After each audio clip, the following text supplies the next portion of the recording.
আলাইকুম। জান্নাত আজকে অনেক বেশি অসুস্থ, কারণ কালকে রাত্রে আমরা মাওয়া গেছিলাম। আর মাওয়া যাওয়ার জন্য জান্নাত এত বেশি প্যারা দিচ্ছে, তো তাকে সপ্তাহে 2 একবার এখন মাওয়া নেওয়া লাগে। আর এই দেখেন জান্নাতের অবস্থা, গরমের মধ্যে এই অবস্থা কেন? আমার গায়ে সেই জ্বর। হ্যাঁ, জ্বর গায়ে। দেখি তুই গায়ে জ্বর, তুমি কালকে মাওয়া যাওয়ার লেগে পাগল, তাহলে মাওয়া যাওয়ার লেগে পাগল হচ্ছে গেলে কি তো? তোমরাই তো গেছো। আমরা গেছি নাকি তুমি প্যারা দিছিলা? এখন যে সুস্থ হয়েছো, এখন ঠিক করবো কে? তোমার সুস্থ করবো কে? তুমি। আচ্ছা, মাওয়াতে কি ঠান্ডা না গরম বলো? প্রচুর ঠান্ডা, প্রচুর। তাহলে তুমি কি জন্য বারবার আমার প্রেসার করে মাওয়া নিয়ে গেছিলা? ঠিক আছে তোমার কাজটা? আমি প্রেশার করি নাই। তুমি প্রেসার করছো, আই নো তুমি প্রেসার করছো, তুমি বলছো। না, সবার তো বাদে সবার প্ল্যান ছিল, আমি কি একা প্ল্যান করছি? তুমি এত পাক নেই, পাকামির জন্য তোমার এই অবস্থা। এখন তো কান্নাকাটি করতে তো ঠিকই। ঘরটি গুছাও। কি? ঘরটি গুছাও।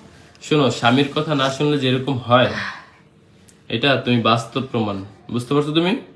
আন্ডারস্ট্যান্ড? কি বুঝছি। আর কোনোদিন এরকম করবা? তাও তো আমার নাক দিয়ে পানি পড়তেছে, চোখ দিয়ে পানি পড়তেছে, আর ভালো লাগতেছে না।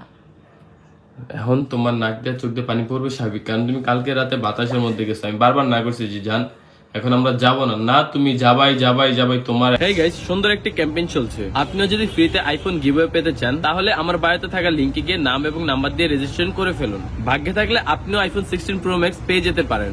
এখানে অ্যাকাউন্ট করলেই পাচ্ছেন 587 টাকা বোনাস। তাছাড়া বন্ধুকে রেফার করলে পাচ্ছেন আজীবন বোনাস।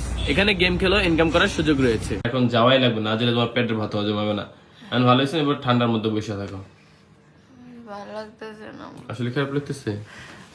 গায়ে মানে এখনো জ্বর আসে নাই, আইবো কিন্তু। জ্বরের অবস্থা খারাপ লাগতেছে, কান চুলকাইতেছে, নাক দিয়ে পানি পড়তেছে, চোখ দিয়ে পানি পড়তেছে, আর হাত পায়ের এমন ঠান্ডা হয়ে গেছে। এখনকার জ্বরটা খারাপ, সিজন চেঞ্জ হচ্ছে তো। যাই হোক গাইস, সবাই তিশার জন্য দোয়া করবেন। তিশা আসলে অনেক বেশি সিক, কি বলবার। তাকে সব সময় বলে একটু কেয়ারফুলি চলাফেরা করো, সে কোনো কথা শুনতে নারাজ। দেখছো বাইরে থেকে এসে ঘর গোছায় নাই? না, দেখিনি এরকম। দেখো ঘরের কি কিন্তু আজকে ঘরের অবস্থা খারাপ, তুমি এসে শুয়ে পড়ছো।